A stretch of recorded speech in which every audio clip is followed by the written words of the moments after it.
বাংলাদেশের গণতান্ত্রিক রূপান্তর কোন পথে? ডিসেম্বরেই কি নির্বাচন হবে নাকি আরও পেছাবে? রাজনীতির মাঠে কারা কতটুকু এগিয়েছে আর দলগুলোর চাওয়া পূরণে অন্তর্বর্তী সরকারই বা কতটা প্রস্তুত? এসব প্রশ্নের উত্তর খুঁজতে আজ ভোটের ট্রেনে যুক্ত আছি আমি সিফাত শাহরিয়ার। দর্শক, প্রতিদিনকার মতোই নির্বাচন ইস্যুতে রাজনৈতিক দলের নেতৃবৃন্দ সহ আজ কে কী মন্তব্য করেছেন সেটি আমরা এক নজরে দেখে আসতে চাই। প্রথমে আমরা যেটি দেখছি, বিএনপির ভারপ্রাপ্ত চেয়ারম্যান তারেক রহমান তিনি যেটি বলেছেন, অবাধ সুষ্ঠু নির্বাচনই এখন সকলের প্রত্যাশা। তারপরে বিএনপি মহাসচিব মির্জা ফখরুল ইসলাম আলমগীর বলেছেন, দেশের স্থিতিশীলতার স্বার্থে দ্রুত নির্বাচিত সরকার প্রয়োজন। তিনি আজকে প্রেস ক্লাবে এই কথাটি বলেছেন এবং এর সাথে তিনি আরেকটি কথা বলেছেন যে যত বেশি নির্বাচিত সরকার আসতে দেরি হবে তত বেশি যারা স্বৈরাচারের দোষর রয়েছেন তারা মাথাচড়া দিয়ে সহজে উঠতে পারবেন।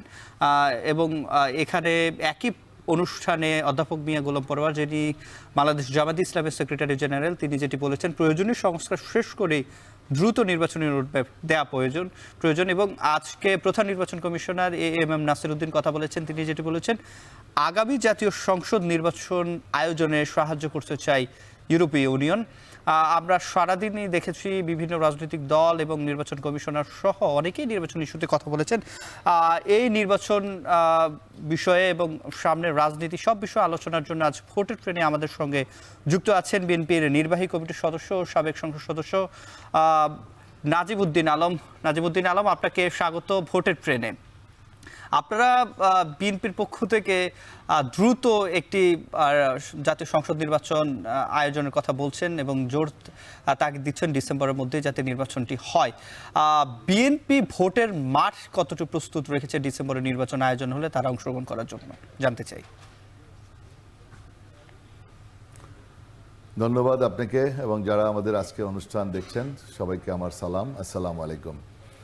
আসলে এই বাংলাদেশের মানুষ গণতন্ত্র প্রিয় এবং আপনারা লক্ষ্য করেছেন যে বিভিন্ন সময় যখন এই গণতন্ত্রকে গলা টিপে হত্যা করা হয়েছে, বিভিন্ন সময় স্বৈরাচারী মনোভাব পোষণ করেছে সরকার, তার বিরুদ্ধে বাংলাদেশের জনগণ ক্ষুব্ধ হয়ে তারা গণতন্ত্রের পুনরুদ্ধারের জন্য বিভিন্ন সময় আন্দোলন করেছে এবং গণতন্ত্রপ্রেমী মানুষ বারবার সাড়া দিয়েছে। অতীত থেকে আমাদের প্রত্যেককে আমাদের শিক্ষা নেওয়া উচিত, কারণ কোনো স্বৈরাচারী আপনার টিকে থাকতে পারে নাই। বিভিন্ন সময় যারা ক্ষমতাকে পাকাপোক্ত করার জন্য স্বৈর শাসন চাপিয়ে দিয়েছিল, দুঃশাসন চাপিয়ে দিয়েছে, বাংলাদেশের জনগণ ক্ষেপে উঠেছে এবং গণ অভ্যুত্থান হয়েছে, আন্দোলনের মাধ্যমে স্বৈরাচারের পতন হয়েছে। যেমনিভাবে স্বাধীনতা উত্তরকালে গণতন্ত্রকে গলা টিপে হত্যা করেছিল মরহুম শেখ মুজিবুর রহমান এবং তার পরিণতি আমরা লক্ষ্য করেছি কি হয়েছে।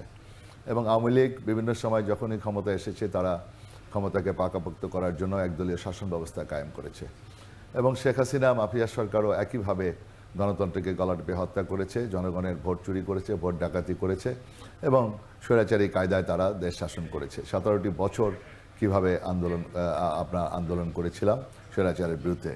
অবশেষে জুলাই আগস্টের আন্দোলনের মধ্য দিয়ে এই মাফিয়া সরকার বিদায় হয়েছে। সুতরাং বোঝা যাচ্ছে যে বাংলাদেশের মানুষ গণতন্ত্র প্রেমী। তাছাড়া এরশাদ দীর্ঘ 9 বছর শাসন করেছিল, স্বৈরাচারী এরশাদ সামরিক জান্তা, তার বিরুদ্ধে আমরা 9 বছর দীর্ঘ আন্দোলন করেছি।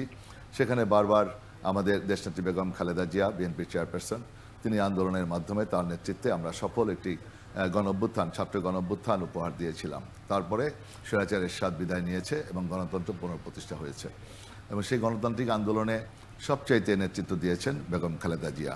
কিন্তু সেখানেও শেখ হাসিনা এরশাদের সাথে হাত মিলিয়ে 86 সালে নির্বাচনে গিয়ে জাতীয় বেঈমান হিসাবে চিহ্নিত হয়েছিল। অর্থাৎ গণতন্ত্র হত্যাকারী দল বাংলাদেশ আওয়ামী লীগ এটা বারবার চিহ্নিত হয়েছে। আজকে বোঝা যায় যে বাংলাদেশে মানুষ গণতন্ত্র প্রিয় এবং তারা স্বাধীন চেতা এবং গণতন্ত্র রক্ষা এবং আপনি যেটা বলছেন গণতন্ত্রকে হত্যা করা হয়েছে, বিএনপি গণতন্ত্র রক্ষায় জনগণের জন্য কি দিতে চায়? সবচাইতে গণতন্ত্রের প্রতি শ্রদ্ধাশীল ছিল বিএনপি। আপনি দেখেন আমাদের শহীদ রাষ্ট্রপতি জিয়াউর রহমান তিনি বহুদলীয় গণতন্ত্র উপহার দিয়েছিলেন, বাক ব্যক্তির স্বাধীনতা ফিরিয়ে দিয়েছিলেন এবং আমাদের দেশনেত্রী বেগম খালেদা জিয়া গণতান্ত্রিক আন্দোলন করে গণতন্ত্র পুনরুদ্ধার করেছিলেন। 1990 সালে গণ অভ্যুত্থানের মধ্য দিয়ে স্বৈরাচারের পতন নিশ্চিত করা হয়েছিল 6 ডিসেম্বর এবং সেক্ষেত্রে সংসদীয় পদ্ধতি চালু করেছিলেন বেগম খালেদা জিয়া। এবারও 17টি বছর এই জুলাই আগস্টের আন্দোলনের নেপথ্যে ছিল মাস্টার মাইন্ড হিসাবে আমাদের পার্টির ভারপ্রাপ্ত চেয়ারম্যান দেশনায়ক তারেক রহমান। তিনি সমস্ত কিছু আমাদের আন্দোলন পরিচালনা করেছেন এবং এটা সবাই অন্যান্য রাজনৈতিক দল অনেকেই এটা স্বীকার করবেন। এটা ইতিমধ্যে অনেকে বলেছেনও, শুধু আমরা বলছি না। তো ছাত্র জনতা যে আন্দোলন করেছে এটা অবশ্যই প্রশংসার দাবি রাখে এবং একটা রক্তক্ষয়ী সংগ্রামের মধ্য দিয়ে আওয়ামী লীগ মাফিয়া সরকার আপনার ক্ষমতায় টিকে থাকতে চেয়েছিল, কিন্তু ছাত্র জনতা একটি কোটাবিরোধী আন্দোলন, পরবর্তীতে এক দফা আন্দোলন, যে এক দফা আন্দোলন আমরা দীর্ঘদিন যাবৎ করে আসছি, 17টি বছর আমরা অনেক বন্ধুদের, আমাদের সাথীদের আমরা হারিয়েছি। আমাদের প্রিয় নেত্রী দেশনেত্রী বেগম খালেদা জিয়াকে কিভাবে তারা নির্যাতন করেছে, মিথ্যা সাজা দিয়েছে এবং চিকিৎসা পর্যন্ত করতে দেয় নাই। তো আমাদের অনেক হাজার হাজার নেতাকর্মীদেরকে আমরা হারিয়েছি, লক্ষ লক্ষ আমাদের নেতাকর্মীদের বিরুদ্ধে হামলা করে বিভিন্নভাবে আমাদেরকে গুম খুম করে আমাদেরকে দাবিয়ে রাখা হয়েছিল। তারপরে আমরা থেমে থাকি নাই, আমরা ঐক্যবদ্ধ ছিলাম, আমাদের দলকে ভাঙার চেষ্টা করেছিল আওয়ামী লীগ, ভাঙতে পারে নাই। আমি সেজন্য বেগম খালেদা জিয়া এবং তারেক রহমানকে আমি তাকে কৃতিত্ব দাবিদার। তিনি আমাদের দলকে ঐক্যবদ্ধভাবে পার্টিকে পরিচালনা করেছেন। আমরা যেটি দেখেছি নানা জায়গায় আপনারা বলছেন যে দলকে ভাঙতে পারেনি যখন আপনাদের খারাপ সময় ছিল গত 17 বছরে, কিন্তু আমরা নানা জায়গায় অন্তকোন্দল দেখছি, বিভিন্ন জায়গায় চাঁদাবাজির অভিযোগ পাওয়া যাচ্ছে। এখন কি দলের এই সুসময়ে এসে আবার ভাঙন সৃষ্টি হবে কিনা, কিংবা সুসংগীত রাখতে দলের নেতৃবৃন্দদের কি বার্তা আছে? দেখুন, একটা আমাদের বিএনপি বাংলাদেশ জাতীয়তাবাদী দল একটি বৃহত্তম রাজনৈতিক দল। যদি বিচ্ছিন্নভাবে দু একটি ছেলে, দু একটা কুলাঙ্গার আমাদের পার্টির ভাবমূর্তি নষ্ট করার জন্য বিভিন্নভাবে যে পরিবেশ বা বিভিন্ন রকমের অপকর্ম যদি করে, সেই অপকর্মে লিপ্ত হয়, তাদের বিরুদ্ধে তাৎক্ষণিকভাবে আমাদের দলীয়ভাবে সিদ্ধান্ত হচ্ছে, হাইকমান্ড সাথে সাথে তাদের বিরুদ্ধে ব্যবস্থা নিচ্ছে। আমরা এই পার্টি এদেরকে আমরা প্রশ্রয় দিব না। কোনো অপকর্ম যারা করবে বিএনপির নাম ভাঙিয়ে, তাদেরকে আমাদের দল কখনোই অ্যালাউ করবে না। কেউ দুষ্কৃতিকারী, ঘাপটি মারা কিছু চক্র, স্বার্থান্বেষী মহল, দুর্বৃত্তায়ন যদি কেউ করে, তাদেরকে আমরা অবশ্যই সেই দায় নিব না। এটা সরকারের প্রশাসনিকভাবে যে কেউ এই সমস্ত দুর্বৃত্তায়নদেরকে গ্রেপ্তার করতে পারে, যে কোনো সময় যে কোনো শাস্তি দিতে পারে। এবং আমাদের নেতাকর্মীদের উদ্দেশ্যে আমাদের ভারপ্রাপ্ত চেয়ারম্যান বারবার বলেছেন তাদেরকে গ্রেপ্তার করা হোক, এবং আমাদের নেতাকর্মীদেরকে বলছে তাদেরকে পুলিশের হাতে, আইনের কাছে সুপোর্ট করা হোক। আমরা এগুলোর ব্যাপারে কোনোভাবেই আমরা জিরো টলারেন্স, আমাদের কোনোভাবে এর ব্যাপারে এক্সকিউজ নাই। পরিষ্কারভাবে আমাদের নেতার নির্দেশ এবং সেই নির্দেশ অনুযায়ী আমরা যারা দলীয়ভাবে দায়িত্ব পালন করছি বিভিন্ন এলাকায়, আমরা সেভাবেই সেই নির্দেশনাগুলো বাস্তবায়ন করার চেষ্টা করছি। আর প্রশাসনকেও, যেমন আমি কিছুদিন আগে এলাকায় আমি গিয়েছিলাম, সেখানে ইফতার দোয়া মাহফিল আমাদের পার্টির কেন্দ্রীয় নির্দেশ অনুযায়ী আমরা সেই কাজগুলো করে আসছি। সেখানে আমরা বারবার বলে আসছি যে কোনো রকম কোনো অন্যায় কাজ যে করবে, অনৈতিক কাজ যে করবে, দখলবাজি চাঁদাবাজি যারা আমাদের বিএনপির নাম ভাঙিয়ে করবে, তাদেরকে কাউকে আমরা অ্যালাউ করব না, এবং দল থেকে বহিষ্কার শুধু হবে না, এবং পুলিশের কাছে সুপোর্ট করতে হবে, এবং পুলিশ যেন তাদেরকে গ্রেপ্তার করে। এ ব্যাপারে আমাদের কোনো রকম কোনো এক্সকিউজ নাই। জানতে চাই যে 2001 এবং 1996 সালে যে নির্বাচন, সেটির সাথে আপনিও সাবেক নির্বাচিত সংসদ সদস্য, এবারের নির্বাচনে ভোটের মাঠে কি চ্যালেঞ্জ দেখছেন, আপনাদের কি চ্যালেঞ্জ মোকাবিলা করতে হবে বলে মনে করছেন? আসলে বাংলাদেশ জাতীয়তাবাদী দল একটি বৃহত্তম রাজনৈতিক দল। বিএনপি এদেশের মাটি ও মানুষের দল, এবং আমরা সবসময় নির্বাচনের জন্য প্রস্তুত। আমাদের রাজনৈতিক দলের পার্টির কিছুদিন আগে আমরা বর্ধিত সভা করেছি। আমাদের পার্টির ভারপ্রাপ্ত চেয়ারম্যান তিনি ছিলেন, আমাদের স্কাইপিতে ছিলেন, এবং আমাদের সকল পর্যায়ের নেতৃবৃন্দরা তাদের বক্তব্য রেখেছেন এবং দিক নির্দেশনামূলক বক্তব্য রেখেছেন। আমাদের স্ট্যান্ডিং কমিটি থেকে শুরু করে বিভিন্ন তৃণমূল পর্যায়ের নেতাকর্মীরা উপস্থিত ছিলেন।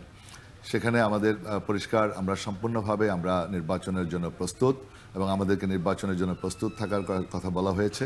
এবং আমাদের নেতাকর্মীদেরকে সাধারণ মানুষের কাছে, জনগণের কাছে, জনগণের দ্বার গোড়ায় আমাদেরকে যেতে বলছে, এবং ছাত্র জনতার এবং মানুষের স্বাভাবিকভাবেই সকলের নিরাপত্তা এবং মানুষের সুখে দুঃখে পাশে থাকার জন্য আমাদের সেটা সিদ্ধান্ত হয়েছে। মানুষের কাছে যেন আমরা যাই, জনগণের কাছে যাই, এবং জনগণের সুখ দুঃখে আমরা পাশে থাকব, এটাই আমাদের ছিল প্রত্যয়। এবং সেই অনুযায়ী আমরা কাজগুলো করছি, এবং অ্যাকর্ডিংলি আমরা এই রমজান উপলক্ষে আমাদের বিভিন্ন এলাকায় আমরা ইফতার দোয়া মাহফিল আমরা করে যাচ্ছি। এবং আমি মনে করি বর্তমান অন্তর্বর্তীকালীন সরকার আমাদের জনগণের আকাঙ্ক্ষা অনুযায়ী এদেশের মানুষ স্বাধীনচেতা, তারা গণতন্ত্রপ্রেমী, তাই একটি সুষ্ঠু অবাধ নির্বাচনের মধ্য দিয়ে জনগণের মালিকানা ফিরিয়ে দিবেন এবং ন্যূনতম সংস্কার করে রাজনৈতিক দলের সাথে আলোচনা করে যে পর্যন্ত সংস্কার করা যায় দ্রুততম সময়ের ভিতরে, আপনি যত দ্রুত সময়ের ভিতরে করা যাবে ততই ভালো হবে। কারণ একটা শক্তিশালী গণতান্ত্রিক রাষ্ট্র, এটা কোনো বিকল্প নাই, এর কোনো বিকল্প নাই। এটা যদি প্রতিষ্ঠিত হয় তখন আপনার আইন শৃঙ্খলা বলেন, প্রশাসন বলেন, সবাই একটা আস্থা ফিরে পাবে এবং বহির্বিশ্বেও তারাও আস্থা ফিরে পাবে। তখন বিনিয়োগ বাড়বে, বেকার সমস্যার সমাধান হবে, দেশের আইন শৃঙ্খলাও আরও কার্যকরী ভূমিকা রাখবে আমার বিশ্বাস। সেজন্য আসলে নির্বাচনটা খুবই হওয়া দরকার। আমরা নির্বাচনটা তাগিদ দিচ্ছি এই জন্য, অনেকে প্রশ্ন করতেছে কেন বিএনপি বারবার নির্বাচন চায়। নির্বাচন চায়, দেখেন আপনি আইন শৃঙ্খলা কিন্তু নিয়ন্ত্রণ হচ্ছে না। আইন শৃঙ্খলা তারা পুলিশের মোরাল ডাউন হয়ে গেছে, তা প্রশাসনিকভাবেও অনেকে বিভিন্ন পর্যায়ে আওয়ামী লীগের অনেক কর্মকর্তারা এখনও বিভিন্ন জায়গায় জায়গায় বসে আছে। তো এ ব্যাপারে সরকার সেইভাবে আপনার পদক্ষেপ নিতে পারে নাই। আওয়ামী লীগের অনেক কি পয়েন্টে বসে আছে আওয়ামী লীগের কিছু কিছু লোক, তারা কেউ কেউ আপনার নন কোঅপারেশন করছে বা অথবা ধীর গতিতে চলছে, এগুলো আমরা প্রত্যক্ষ করছি। যার জন্য জানতে চাই, নানাভাবে আমাদের কাছে অভিযোগ আসছে যে আওয়ামী লীগের অনেকেই বিএনপির ছত্র ছায়ায় তারা কাজ করছে এবং বিএনপির সাথে অনুপ্রবেশকারী যেভাবে যেটিকে বলে সেভাবে বিএনপির সাথে যুক্ত হয়ে আবার আগের মতো যে অস্থিতিশীলতা সেটি করার চেষ্টা করছে। সেক্ষেত্রে বিএনপির যারা তাদেরকে সুযোগ দিচ্ছে তাদের ব্যাপারে দলের মত কি এবং সেটি প্রমাণিত হলে কি ব্যবস্থা নেওয়া হয়? যদি এটা আমাদের পার্টির ভারপ্রাপ্ত চেয়ারম্যান পরিষ্কারভাবে নির্দেশ দিয়েছে এবং আমাদের সেদিন বর্ধিত সভায়ও সেটা আলোচনা হয়েছে, আওয়ামী লীগের কোনো নেতা কর্মী আমাদের বিএনপির ছত্রছায়ায় নেওয়ার কোনো প্রয়োজন নাই, বিএনপির কাউকে ধার করার প্রয়োজন নাই। বিএনপি একটি স্বাবলম্বী পার্টি এবং অত্যন্ত প্রতিষ্ঠিত সুসংগঠিত সারা দেশে। আমাদের প্রতিযোগিতা থাকতে পারে, আমাদের নির্বাচনের জন্য কেউ কেউ আপনার নমিনেশনের জন্য চাহিদা থাকতে পারে, আকাঙ্ক্ষা থাকতে পারে, কিন্তু দিনের শেষে যখন নমিনেশনটা চূড়ান্ত হবে সবাই ঐক্যবদ্ধ হয়ে ধানের শীষের পক্ষে কাজ করবে এবং ধানের শীষের সাপোর্টার বাংলাদেশে এখন আপনার সবচেয়ে জনপ্রিয়। আপনি জরিপে যদি দেখেন আমাদের বিএনপির সাপোর্ট সবচেয়ে বেশি। সুতরাং এ ব্যাপারে আমরা নিশ্চিত যে আপনার যদি নির্বাচন সুষ্ঠু হয় ইনশাল্লাহ আমরা 100% আশাবাদী যে আমরা ইনশাল্লাহ বিপুল সংখ্যক আসন নিয়ে আমরা নির্বাচিত হব এবং সরকার গঠন করব ইনশাআল্লাহ দেশনেত্রী বেগম খালেদা জিয়ার নেতৃত্বে এবং আমাদের ভারপ্রাপ্ত চেয়ারম্যান দেশনায়ক তারেক রহমানের নেতৃত্বে আমরা ইনশাআল্লাহ সরকার গঠন করব এবং দেশকে একটি সুন্দর সুশৃঙ্খল একটি মানবিক একটি গণতান্ত্রিক সরকার আইনের শাসন আমরা কায়েম করব ইনশাআল্লাহ। এবারের গণ অভ্যুত্থানটা তরুণ প্রজন্মের নেতৃত্বে হয়েছে, ছাত্র জনতার সাথে ছাত্রদের সামনের সারি থেকে ছাত্ররা নেতৃত্ব দিয়েছে। আপনারা তরুণ প্রজন্মের জন্য কি রেখেছেন জানতে চাই। যে প্রশ্নটা করলেন আপনি যে আওয়ামী লীগের যদি কেউ আমাদের দলে আসে, এটা যদি প্রমাণ হয়, এটা আমাদের পার্টির পরিষ্কার নির্দেশ এবং সেটা যদি প্রমাণিত হয় সে বহিষ্কার হবে এবং যদি কারো ছত্রছায়ায় আওয়ামী লীগকে নেওয়া হয় যে তাহলে এটা আমাদেরকে পার্টিগতভাবে সাংগঠনিক অ্যাকশন নেওয়া হবে, এটা আমাদের সিদ্ধান্ত। আর যেটা বলছেন ছাত্রদের ভবিষ্যতে যারা এই ছাত্র জনতা যে একটা আন্দোলনে অগ্রণী ভূমিকা রেখেছে তাদের প্রতি অবশ্যই আমাদের শ্রদ্ধা ভালোবাসা রয়েছে এবং ছাত্ররা এগিয়ে যাবে, সামনের দিকে আস্তে আস্তে এগিয়ে যাবে, এটাই আমরা চাই। তো আমরা চাই যে মাফিয়ার সরকার আওয়ামী লীগ যাতে কোনোভাবেই ভারতীয় প্রতিবেশী রাষ্ট্র এই দালালরা যেন কোনোভাবেই আপনার আবার ফিরে আসতে না পারে। এই জন্য আমাদের সকলকে সহনশীল হতে হবে। ছাত্ররা যে মানে যারা বৈষম্যবিরোধী যারা আন্দোলন করেছে তারা একটা নাগরিক পার্টি গঠন করেছে, তাদেরকেও আমরা স্বাগত জানাই। তো তারাও আসবে, রাজনীতি করবে, অবশ্যই ওয়েলকাম করি আমরা। তো তারা এগিয়ে আসুক, আমরাও সেটা চাই।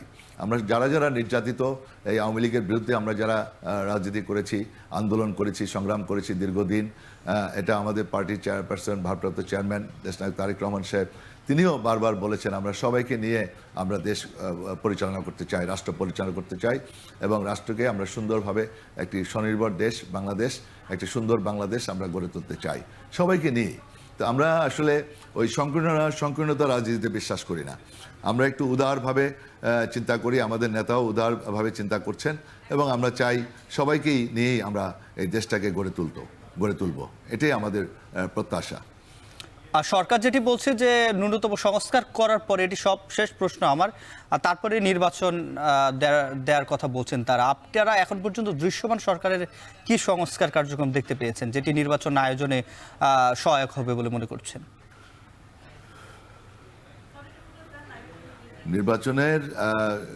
নির্বাচনের জন্য যে আপনার যে সংস্কার হওয়া দরকার, সেই সংস্কারগুলি করা খুবই জরুরি। তো এ ব্যাপারে যেই কমিশন গঠন করা হয়েছে সে ব্যাপারে প্রস্তাব দেওয়া হয়েছে, আমরা দেখেছি, পত্রপত্রিকায় দেখেছি। সেই প্রস্তাব অনুযায়ী আমাদের নেতৃবৃন্দের সাথে আলোচনা হবে, খুব শীঘ্রই হয়তো সেই আলোচনার বৈঠক হবে। বৈঠকে কোন পর্যন্ত সংস্কার করা যাবে সেই সংস্কারগুলো সম্পন্ন করে, এবং আমাদের নোবেল লরিয়েট বিশ্ববরেণ্য ব্যক্তিত্ব, আমাদের অন্তর্বর্তীকালীন সরকার প্রধান, তার প্রতি আমাদের সকলের আস্থা আছে। উনি নিজেও একটা দিক নির্দেশনা দিয়েছেন ডিসেম্বরের ভিতরে, অথবা যদি রাজনৈতিক দল চায় আগামী বছরও প্রথম দিকে নির্বাচন হতে পারে। তো সেই অনুযায়ী নিশ্চয়ই নেতৃবৃন্দের সাথে আলোচনা করে সংস্কার কতটুকু হওয়া দরকার। আপনার সংস্কার তো একটা চলমান প্রক্রিয়া। আপনার সংস্কার আমরা আসার পরেও কতটুকু সংস্কার ওনারা করবেন, পরবর্তীতে সংস্কার আমরা যে নির্বাচিত সরকার আসবে তারা করবে। হ্যাঁ, তো এটা একটা চলমান প্রক্রিয়া। সংস্কার সবসময় চলবে, এটা সংস্কার কখনো থেমে থাকবে না। তো এই জন্য সংস্কারের অজুহাত দিয়ে যদি আপনি কালক্ষেপণ করেন, তাহলে এটা আলটিমেটলি আমাদের দেশ ক্ষতিগ্রস্ত হবে, এদেশের জনগণ ক্ষতিগ্রস্ত হবে। আসলে দেশে একটা এস্টাবলিশড ডেমোক্রেটিক গভর্নমেন্ট প্রয়োজন, আমি মনে করি। এস্টাবলিশড ডেমোক্রেটিক গভর্নমেন্ট হলে পরে তখন আর কেউ আপনার যা খুশি তাই করতে পারবে না। তখন একটা ডিসিপ্লিন ফিরে আসবে, শৃঙ্খলা ফিরে আসবে, দেশের ভিতরে আইন শৃঙ্খলাও ফিরে আসবে, আইনের শাসনও প্রতিষ্ঠা হবে, সবাই একটা সিস্টেমের ভিতরে চলে আসবে। এখন আপনার কিছু কিছু জায়গায় একটু বিশৃঙ্খলা হচ্ছে, আবার বিভিন্ন জায়গায় মব জাস্টিস হচ্ছে, এগুলো কিচ্ছু হবে না। এই জন্য আমি মনে করি দ্রুত নির্বাচন হওয়া দরকার, এবং পাশাপাশি যে বিচার কার্যক্রম, যে গণহত্যাগুলো হয়েছে সেই বিচার কার্যক্রমগুলো শুরু হওয়া দরকার। সেগুলো আপনার শুরু যদি হয়, এটা যা নির্বাচিত সরকার আসলে পরে সেটা কন্টিনিউ করবে, সেটা আবার শেষ করবে। একটা বিচার প্রক্রিয়া হতে তো অনেক সময় লাগবে। এখন বিচার প্রক্রিয়া শেষ করতে আপনি 10 বছর যদি লাগে, 10 বছর পর্যন্ত নির্বাচন বন্ধ রাখবেন? এটা হয়? সুতরাং এই বিচার প্রক্রিয়াটা চালু করতে হবে, শুরু করতে হবে। তো শুরু হলে পরে এটা নির্বাচিত সরকার আসার পরে সেটা আবার শেষ করবে, সমস্যা কি? সুতরাং নির্বাচনটা যেন কোনো অজুহাত দিয়ে এটা যেন কালক্ষেপণ করা না হয়। আমি মনে করি বাংলাদেশে একটা নির্বাচিত গণতান্ত্রিক সরকার হলে পরেই একটা টেকসই সরকার, একটা শক্তিশালী সরকার প্রতিষ্ঠিত হওয়া খুবই দরকার। এটাই আমার মনে হয় জনগণের আকাঙ্ক্ষা, জনগণের প্রত্যাশা। আর জনগণের প্রত্যাশা, আমাদেরও প্রত্যাশা যে একটি গণতান্ত্রিক দেশ এবং শৃঙ্খলার আর দেশ বিনির্মাণ হোক। এবং আপনাকে আমাদের সাথে যুক্ত হওয়ার জন্য, এতক্ষণ সময় দেওয়ার জন্য অসংখ্য ধন্যবাদ। এবার জানাবো সংসদীয় আসন পরিক্রমা। আজ রয়েছে পটুয়াখালী 2 আসনের তথ্য। দেখে নিতে চাই পটুয়াখালী 2 আসন, সংসদীয় আসন যেটি 112, সীমানা বাউফল উপজেলা নিয়ে এই পটুয়াখালী 2 আসন। মোট ভোটার রয়েছে এখানে 2,93,324 জন। পুরুষ ভোটার রয়েছে যার মধ্যে 1,49,767 জন। নারী ভোটার রয়েছে 1,43,559 জন। তৃতীয় লিঙ্গের একজন ভোটার রয়েছে এই পটুয়াখালী 2 আসনে। শেষ করছি ভোটের ট্রেনের আজকের পর্ব। আবারও দেখা হবে নতুন পর্বে নতুন কোনো বিষয়ে। সে পর্যন্ত শুভকামনা।